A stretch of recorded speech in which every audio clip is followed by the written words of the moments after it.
एक छोटे से शहर में रहती थी एक खूबसूरत सी लड़की जिसका नाम दिया था।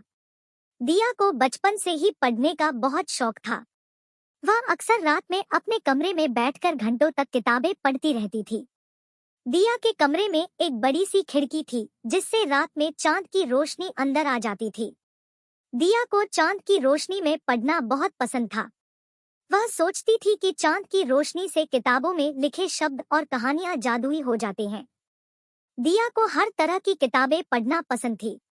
वह कहानियों की किताबें पढ़ती थी, कविताओं की किताबें पढ़ती थी और इतिहास की किताबें भी पढ़ती थी। वह नई चीजें सीखने के लिए बहुत उत्सुक थी और हमेशा नई किताबें पढ़ने के लिए ढूंढती रहती थी। दिया के माता पिता को भी दिया का पढ़ने का शौक पता था।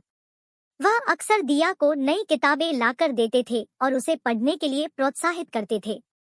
वे जानते थे कि पढ़ाई से दिया को नई दुनिया देखने का मौका मिलेगा और वह एक समझदार और सफल इंसान बनेगी।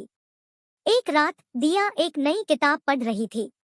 वह उस किताब में लिखी कहानी में इतनी खो गई थी कि उसे पता भी नहीं चला कि सुबह हो गई है।